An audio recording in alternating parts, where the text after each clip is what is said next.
One, two, three, two, three.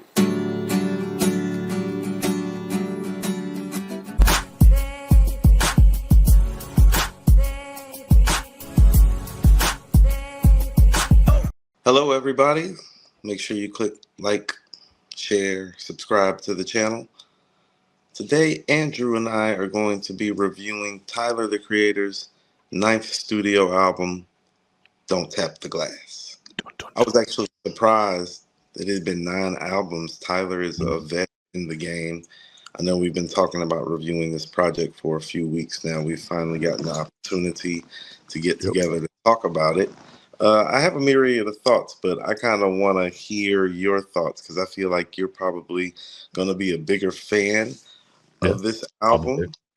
It's been my observation that the people that I know who are hip hop heads that not I've tried to talk to about this, but like I've brought this up to, all have the kind of rolling their eyes reaction to it. And that mean maybe not with you, but that's kind of the impression that I've gotten, and I like it better than that. I mean, that's the very, very, very short review. So don't turn off your video right now. Stay here and laugh at my takes if you want to, but I'm not doing that to the album. I can see why your quote unquote old head or hip hop head would not be in love with this album. First of all, there's very little rapping on the second half of the album. Yeah, that was actually one of my questions we'll get to in a second, whether this counts as a hip hop album or if it's more of a popish album. We'll get to that in a minute. I think when we review Gunna's album, we're going to have some of the same questions to ask. But I think Gunna's album personally is less rapping than this. But again, different conversation for a different day. Okay, so even with that, I think what we're dealing with, I think what we have to look at things like with these artists too is creatively and generationally. And so, not to, not talk about Tyler, but in the process of doing this review, I'm going to talk about some things artistically in terms of the merit that I hear from Tyler, the artist.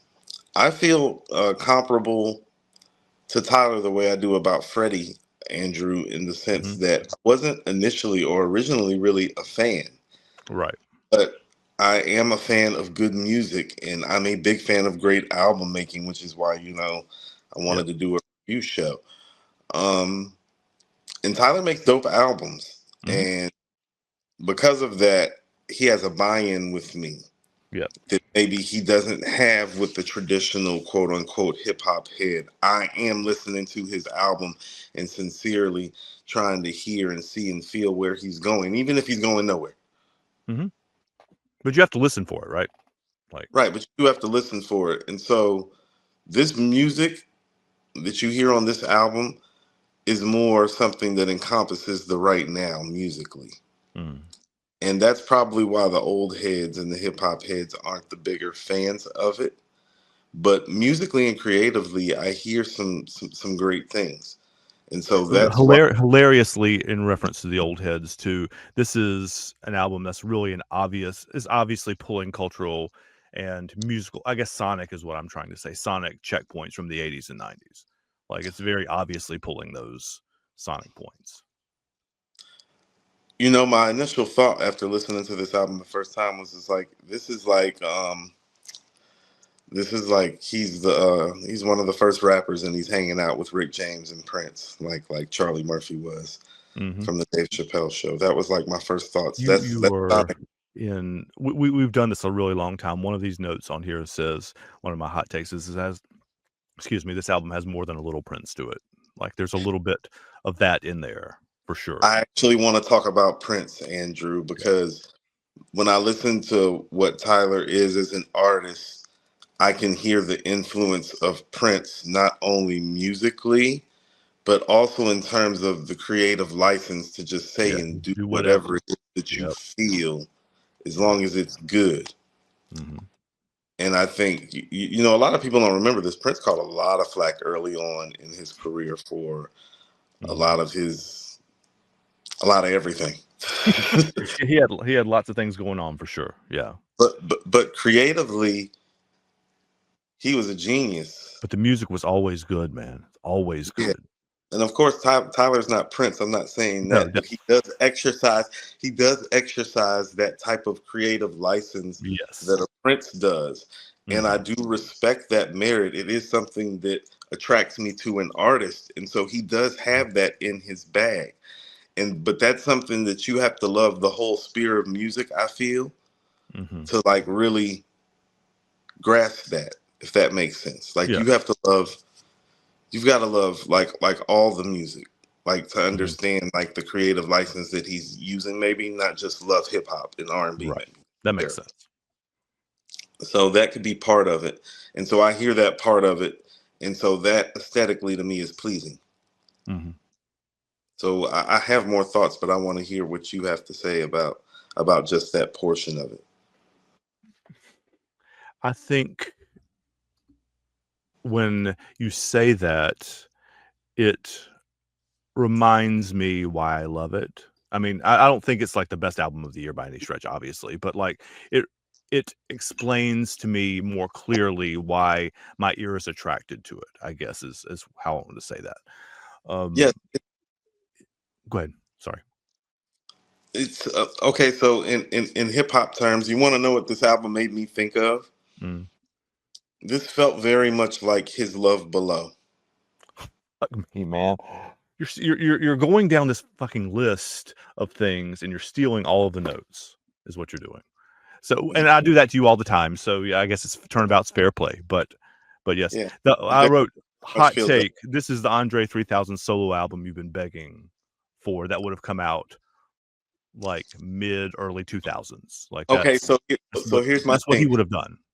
So here's my thing with this album, and this is maybe my thing with this artist and maybe this generation of artists. Well, Tyler is one of the greater artists of this generation because he is one of the greater album and song makers, much like Freddie.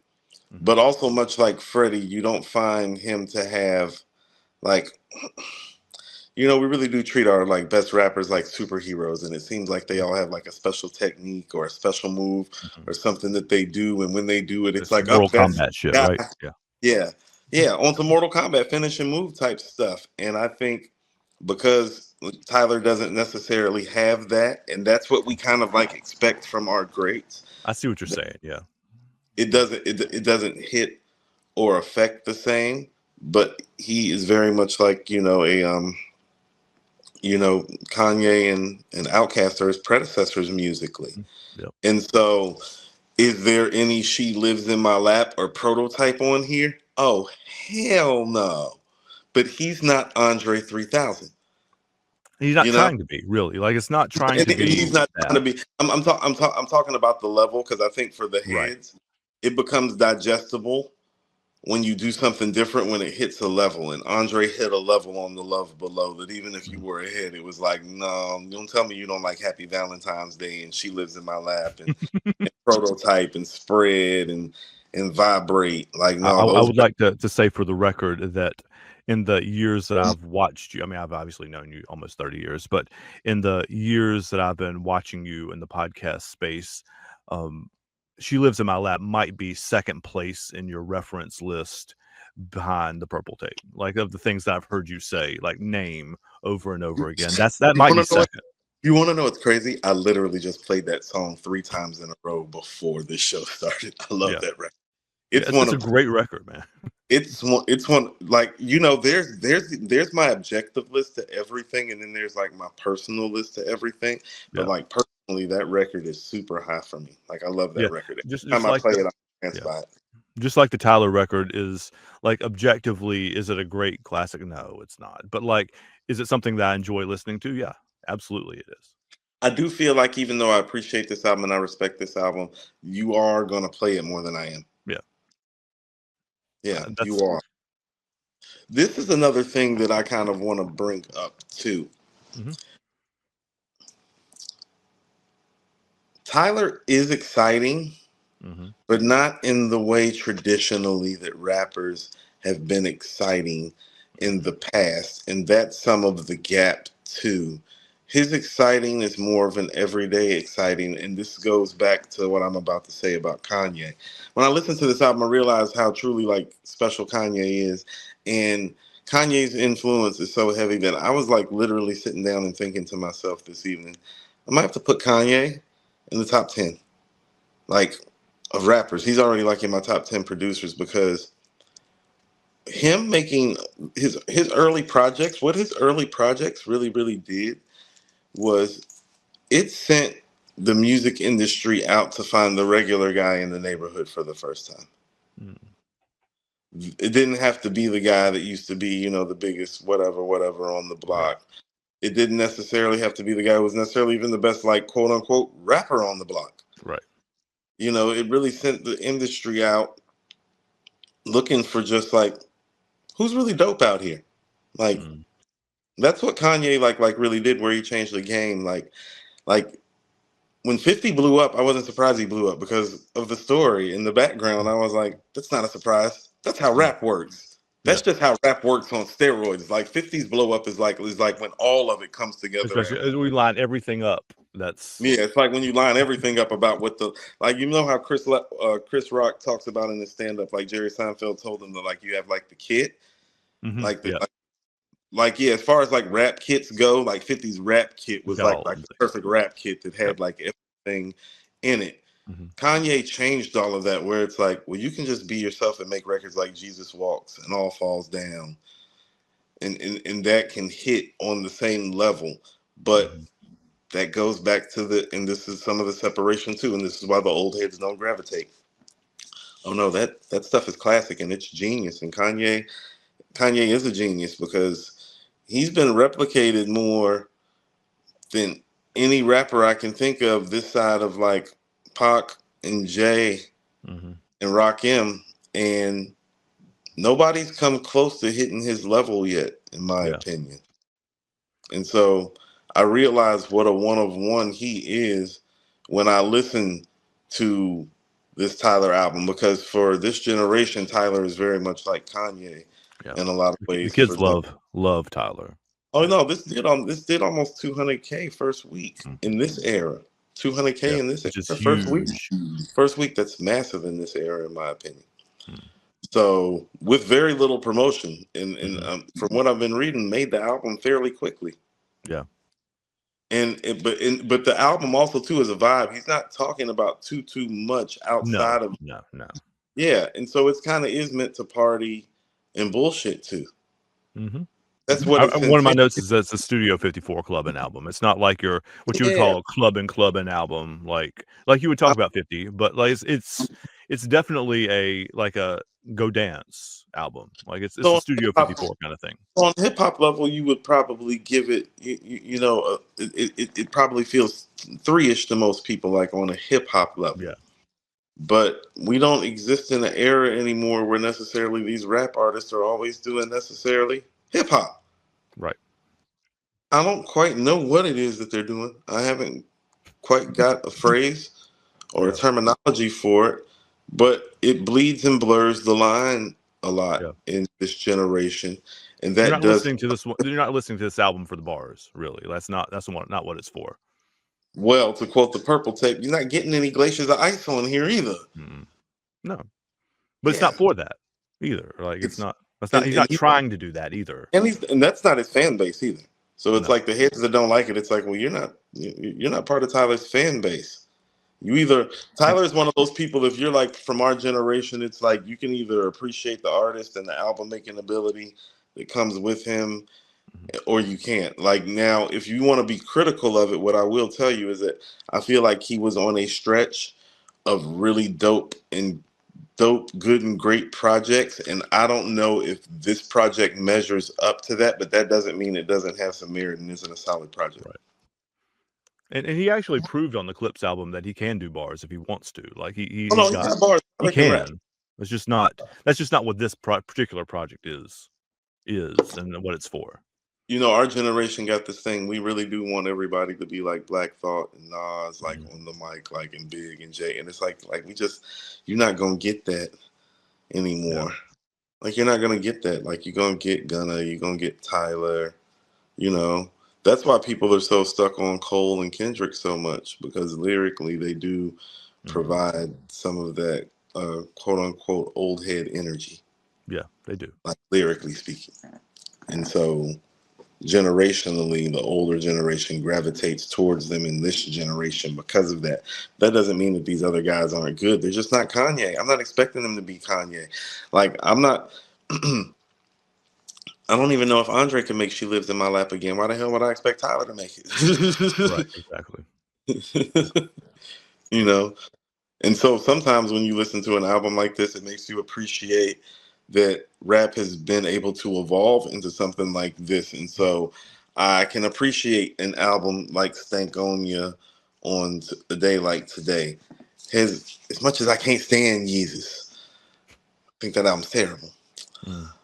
I can appreciate it on a day like today. I can appreciate 808s on a day like today. I can appreciate Aquemini on a day like today. I can appreciate some of the albums that Prince made that are sitting on the wall today, because I realized that this album got made because there was some groundwork laid before it. And that's what I mean about maybe, well, context is everything. The ability to do this has actually been like foundationally, like as far as Black music is concerned, like a path has been paved, you know. And so really all Tyler's doing is walking down a path now that's been paved. And so you can like it, love it, or hate it, but it does deserve some musical and artistic merit. He is a very talented artist. This is a pretty solid project. Mm-hmm. It's pretty solid. It's not stellar, and I don't know. How about this? I don't know what I'm going to come back to on here, because I do feel like one of the things that makes it a dope album is the latter half of it. Yeah, the latter But half it is also, the better half to me. but you have to listen to it in sequence, I feel like, and it is very little rapping. So you have to be in the mood and in the vibe to, I think, kind of like wave that way. And so, you know, I guess I agree. Yeah. I think people, I think you know, the heads probably want the Call Me If You Get Lost Tyler. That Yeah. guy's rapping, and I Yeah. understand that, but he can be that guy, but he's not going to be that guy on every album. He's never really been that as an artist anyway. So this is just kind of like more of an Yeah. Again, he's evolutionary. not trying to be that here. Like he's not. And quite frankly, it just sounds like he's having some fun Yeah. too. And I've always said that it's like I've always liked, well, not liked, I've always loved the 2 Chains and the Slick Ricks and guys like that, because it's like, well, for whatever they were and we're talking about, it's like, well, they were fun. Yeah, and And it's that's like the I like first. what I think happened. that's the first text I sent to Sean, and the first text I sent to you about this album, a month ago or whatever it was. Is that I think it's more fun than it is great. And that's okay. Yeah, Like exactly, so, and that's. I think he has succeeded in doing what he was trying to do. yeah, room on the stage for everybody is really Yeah, what I'm trying to say. yeah, I agree. Now, he But I did do produce. agree with your statement as well from previously that I think I hear it as more of a piece of music entirely. Like I don't think of this as individual songs. I mean, there are individual songs, obviously, but if I'm thinking about being in the mood to listen to this, I'm thinking about I'm in the mood to listen to the album, not like to this one song, right? Correct. Like there's not a song on here that necessarily stands out that makes me go like, ooh, like I need to hear that record. But The there actual was a "Don't Tap the Glass" record, I do walk around singing though. That does get stuck, no, and no, like, it's got some stick to it. I did find myself. I feel like the last, like I feel like it's songs 5, 6, or 7, or 6, 7, 8. mhm, I did find myself in sequence of those songs going somewhere like in my head, and I love it when an album does mhm, that, because when you're doing that, I feel like you're successfully bringing me into your world, whatever right. world that may. This world is very like 80s and cocaine psychedelic, and I'm okay with that. I mean, that's again, I think has succeeded in doing what he was trying to do. Whether that what he's trying to do is everybody's taste, obviously not. But like, I think I think that's what you just said. 80s cocaine, whatever, whatever, whatever. I think Yeah, that's what Rick he's James. trying to do, and I think he does do that. Yeah, 80s cocaine, Rick James. Yeah, this is great. And there is like sonically it does have like a Prince aesthetic to it. Mhm. Um Modern day, I guess, Weekend. Yeah, Yeah. yeah, Yeah, there's got some of the Weekend kind of like dark, kind of like creepy but funky, yeah, like sexualized but still tantalizing. Like, yeah. yeah. So he pulls from a myriad of things, and I mean, and it's got some, he pulls from some Southern hip hop influences on here briefly. He's doing some stuff on here. There is some nerd inspiration, obviously, and by nerd I mean Nerd. I know what you mean. Like, yeah, the Yeah, Pharrell stuff. Yeah, sure. yeah, the Pharrell stuff, and Pharrell is on here, of course. Some of this stuff sonically, I did actually think Pharrell produced, and it made me It actually does want to check. sound like that, doesn't it? So it does feel like Pharrell, mid 2000, early 2000. It's inspired a little bit. Mm-hmm. So he's pulling from a lot of places, and if he really made this in an abbreviated time, it kind of speaks to the talent as well. That it's like, well, he put all these sounds together. The sequencing is not great, but it is really good in my opinion. It's not flawless. Yeah. It is a little bit of a rocky start, like a little bit rocky. Yeah. Not the biggest fan of the first record, but there's a lot of. I'm not. I mean, I don't dislike it, but yeah, that's not my favorite on there. Like I do realize that some of my favorite albums, even if the best song on there isn't the first song does tend to be one of the better songs on an album, and it's rare on a great album where that doesn't happen. Yeah. Rare. Yeah, it took about a song and a half before I was it perked up my ear. It was the first time I heard it, and it's hard to remember back to it. I'm having to reference my notes too, but like, because it's been a month or so-ish since it's been out.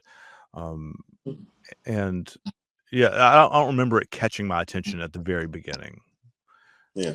And then it got progressively more catchy, which is why I asked whether it's a hip hop album or a pop album. It's kind of pop-ish. I think it's playing with all those genres, right?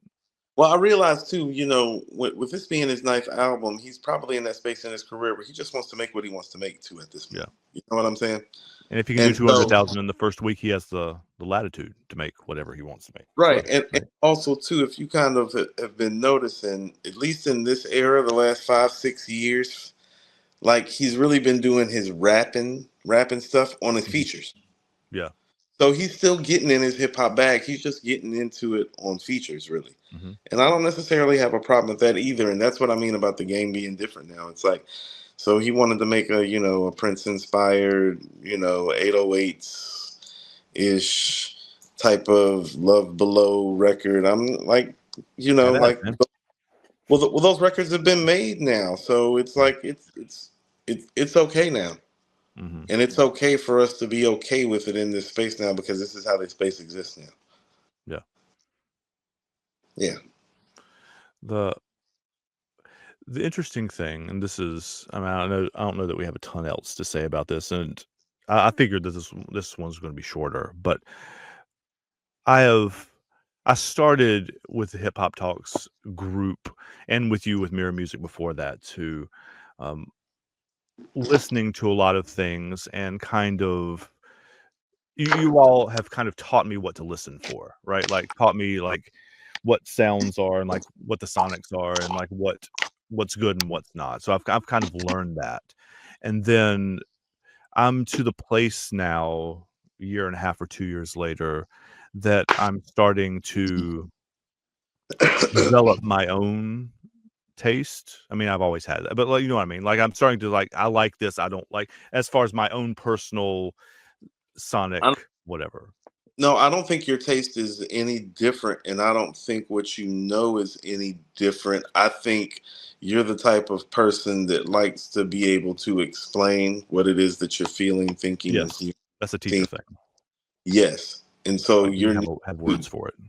So your need to explain, I think you needed to just develop the vernacular. Yeah, I think that was really just it. And so musically, you're attracted to Tyler and JID the same reason you're attracted to the Roots and Tribe Called Quest. Yeah, it's the same thing. So your music taste really isn't that different. Actually, for me, for somebody who knows you, it's just you're able to explain it with the vernacular in hip hop terms now, as opposed to before. But there's definitely like connective tissue even with your musical taste. That's why I was able to listen to it as somebody that knows you and be like, well, yeah, you're gonna like this more because you like stuff like this more, like hip hop wise. And there's exactly that, and that was the rest of that thought, was that I've realized over the last couple of years too that you, at least in part, and Sean and AG for sure are really, really hardcore New York hip hop, like East Coast, whatever. I mean, I know you listen to all this stuff everywhere, but like, I mean, like Nas, Mob, Wu, like you're very much in that kind of genealogy, at least where you started out with stuff. And as I've listened to more stuff, I've realized that the stuff that captures my attention more is South, it's West, it's over, like it's that kind of thing, right? That's the stuff that my ear is drawn to more. Like if I were So naming off like the albums, I'm not naming them now, but like the ones that have drawn my attention this year, that's Virginia, that's Atlanta, that's LA, that's the Bay, that's Houston, that's Seattle, right? So well, you see, you have to understand too. So even with that, it's not even like an understanding thing. It was an access thing. It seems crazy to say this, like in Charlotte. Like I actually like I'm kind of fortunate in the sense that in the time that I moved to Charlotte was around mhm, the time Outkast was actually becoming a thing in right, Atlanta. And that kind of went with me to Charlotte. And so the mhm, Dungeon family went with me to Charlotte.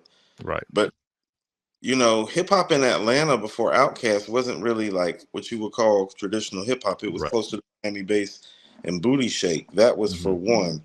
And for two, the access, because around the time that I'm moving to Charlotte, well, records like Cream are playing.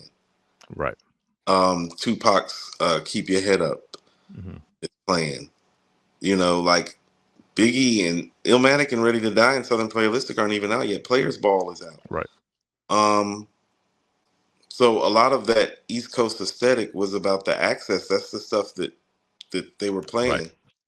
exactly, Yeah, it wasn't really playing it like that, like that. It like there was a moment where it transitioned, but when I fell in love with hip hop, the transition hadn't occurred yet. So I wasn't familiar with Scarface until I moved to Charlotte, and my cousin mhm, had the World Is Yours, which was his second album. Like I knew who he was from my mom playing tricks on me, and I remember I had a right, cousin that had We Can't Be Stopped, but I never had access to the project until I got to Charlotte. But that's because my cousin Six, who's 4 years older, had access. So a lot of what you know hip hop wise is about access. Well, mhm, Snoop and Dre were easy access when I was in Atlanta because that was easy access everywhere. They changed rap.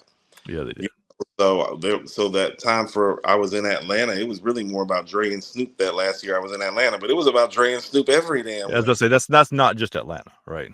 Yeah, that was everywhere.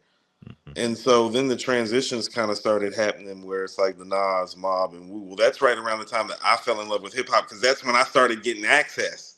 right, and So that's the same for Sean and AG too. I mean, they're the same age yeah, as us, so they would have come up like right in the same like wheelhouse. if you were to go look at Six's tape deck from when I moved to Charlotte, Mhm, oh, those are my favorite rappers because if you go like look in his yep, tape, if you were to go look in his tape deck in like the winter of '95, you would see Tupac, Biggie, Nas, Outkast, like Scarface, and those like are your foundational yeah, artists, that right? into the Wu Tang, like that was like.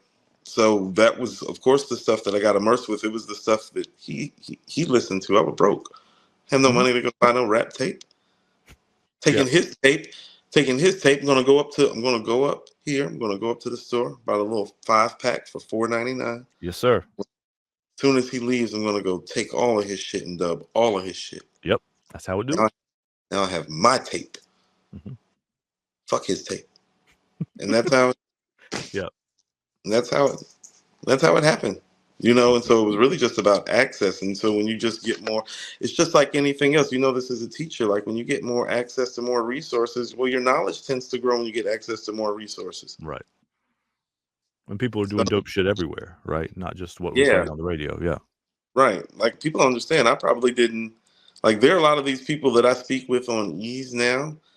Well, oh no, I wasn't as well acquainted with them 20 years ago Hmm. as I am now. Right. It does take time to accumulate a wealth of knowledge about anything. I can't speak about a death certificate with the ease. Like if you were to ask me about death certificate in 2000, I couldn't have talked about it Hmm. like just off the top of my head for an hour or two like I could now. Right. I wasn't as familiar with it. Yeah. But now I could talk to you about it for days. You know what I'm saying? I'm aware. You have, in Yeah, fact. yeah, Yeah. absolutely. Yeah. No. Again, you forget that you don't forget, but people forget that I've known you 30 years. Yeah, I've heard it. yeah. So I can. So that's where a lot of it comes from, and so even with you, your hip hop ear is I think transitional from your musical ear. You tend to listen to the hip hop guys that implore things that have more of a live instrumentation to it, if not in the Roots case, sometimes actual live instrumentation. Yes. Yep. So you gravitate towards that because of the world that you come from. So when you step into this world, that's what I mean. Well, you know all the words. It's just the words is different here. And Just tilted a little bit. Yeah. yeah, but we're still meeting in the middle because it's like, oh no, we both hear Prince on this. Just And have both we, hear Andre and hear, yeah. And yeah, we Kanye hear. was, I didn't write Kanye down, but like definitely hear him too. Yep. So like, When I'm listening to an artist like this, I hear Kanye. I don't necessarily. There is some 808. There's some 808 moments ish. Like I said, it feels like very Love Below 808 ish in that yeah. vein. Um, but I mean more like artistically, the lane Kanye opened up. I Like see what guys, you're saying. Yeah. Tyler, I feel like are more viable in this in at this sphere in the game at this juncture in hip hop because of Kanye. I see what you're saying. Yeah. And you know, I spend most of the time telling people Kanye just need to get some help. So the fact that I'm saying all of this is, you know, He does. he looms. Oh no, absolutely, unequivocally. But he does loom large in this space on the production and the artist slash Yeah. rapper side. Yeah. He does. Mm-hmm. So my overall view of this album, I would probably give it a 3.5. And I'm giving it that 0.5 on artistically what I hear from him. Mm-hmm. Because other than that, I would probably give it a 3. But a 3.5 is about as high as I can go for this. And I think that's being kind. Now, my question for you, what was your favorite record on here? Let me look down the list. Hold on. Like I love the last one particularly. Tell me what it is. Tell me what it is. Yeah. That one reminds me like just the beat coming into it. Do you know the Gorilla song Clint Eastwood? Do you know what I'm talking about? The I'm happy, feeling bad. I got sunshine in a bag. Okay, that song. It reminds me of that a little bit, like the way the beat comes in and out. So that had that touchstone. Let me go back through the list. Like I like the Don't Tap That Glass. I like the last half really. Like the Don't Tap That Glass, the Don't Worry Baby, I Take Care of You. Like all of those. And you're right, those are not necessarily hip hop-ish records, really, right? Like I mean, there's not a lot of rapping going on. If we're being honest, right? What's the record right after Don't Worry, Baby, I'll Take Care of You? Don't Worry, Baby. Don't You Worry, Baby is the one with Madison McFerrin. And then I'll Take Don't You Care of Worry, You is Baby. the next one. And And then Tell Me What It Is the last one. okay, so those 3 records, like, Mhm. no, those 3 records belong together. So They that's do. part of Absolutely. right. Yeah. So, but see, it's beautiful when you're playing the album, Mm-hmm. but none of those songs is stellar enough that I feel like, see, when an album is great, you can still have that and then be able to pick a song or 2 out of those 3 and be like, no, but I can just listen to that record. I don't feel Right. that way. Even if I enjoyed all 3 of those records, I don't feel like there's any one record on here where I'm like, but I can just pull that record out and just play Yeah. that whenever. And great. It's the whole piece of music. The album is Yes. like, But those are and the 3 best, but that's the best run on the album to me. yeah, And I think the second one, I think what is it? I'll Take Care of You is the one in the middle of the 3. Yeah, that's my favorite record on there is the I'll Take Care of You. Yeah, it's a beautiful song. Yeah. It is. Yeah. So we kind of agree on how the end goes, and there are moments on the first half of the album, like but for me they're more catchy than great to me. Like they stick in my head more than because I mean he's repeating stuff a lot, right? There's a lot of okay. repetition, right? So even with back to the Outcast thing, well, you know, when they did Funky Ride on Southern Playalistic in '94, Mhm. I had never heard that on a rap album before. Mhm. It was just like, and it's part of what makes that album so great.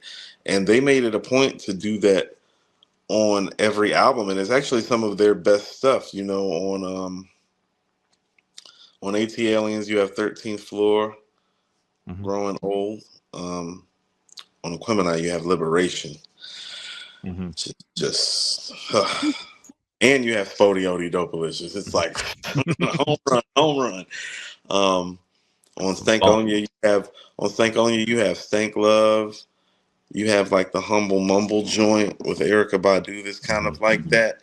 And so that's what I mean about a template being set where it's like, well, as a hip hop head, do I necessarily want to hear that if I'm expecting some rap? Well, no. But as somebody that enjoys music and that somebody that like, if you were to ask me my favorite 25 albums, well, I would have 3 Outkast albums in there. So I kind of like this type of Personal music taste, right? stuff too, as far as personal taste. Mm-hmm. And so from that perspective, it's like, well, I can appreciate the art. And sometimes it is about appreciating the art. You don't necessarily have to like the art. It's like, I don't want that hanging on my wall, but I like what they did with it. That's very similar actually to what I said about Ghost album last week too, is that like I appreciate the craft of what's happening. Like I can tell that it's good. It's just not something that I think I'm going to come back to. Yeah, personally, like with my ear. And you want to know it while we're here, because a lot of people have been telling me that they feel like Ray's album is better than Ghost album. You might feel like the beats are better. And there are some song moments that are better. But that goes back to that craftsmanship that Ghost provides in some of those moments where it's like, oh no, very few people can do that though. And you also have to understand too, like one of the better moments on the Ray album is the Mac and Lobster with Ghost. Like it's pretty special stuff. It's Ray and Ghost. Yeah, it is. Anytime you get the two of them, that's I do feel like the Nas verse is better on Ray's album, but I think I said that already. Maybe I don't remember. I agree with you though for what's but worth. The Ray album is close. It's like, we talking about like like the Ray, the JID, and the Ghost are all close to me. Like for me, I still have Freddie and the Clips ahead of those albums. And it appears that this Nas and DJ Premier thing is about to take flight, so we shall see. We'll see how that goes. I mean, that's very likely, or at least marginally likely, to rearrange some of this list as well. It certainly has the potential. We're about to see. We're about to see. Yeah, so this has sort of been a roundabout conversation about Tyler, the Creator's Don't Tap That Glass. I still think the Tyler album's better than you do, but it again appeals to my personal taste. If I were doing it objectively, I would say about where you are, about 3.5. Like if I'm as objective as I can be, but I would say it's better than that on my personal taste list. It's not in my top 10. I would put it at the bottom of the top 10 for me. Right. As we approach the end of August, it's not in my top 10. I still enjoyed the Rufus Project independent joint better. Yeah, I do. The Lloyd Banks. Yeah. I'm not as high on Banks is, but like it's. I like the Banks more than this, but yeah, not by a lot. We'll have to run down our list before much longer too. But this I was actually tentatively like thinking about well, I mean, it's too late to do a mid-season review on the review, but we do need to maybe do a show where we kind of talk about our top 10 list just so far, just on a week where there's nothing going on. All right, make sure you like, share, subscribe to the page, the review, the new wave. Y'all be good. Peace out, guys.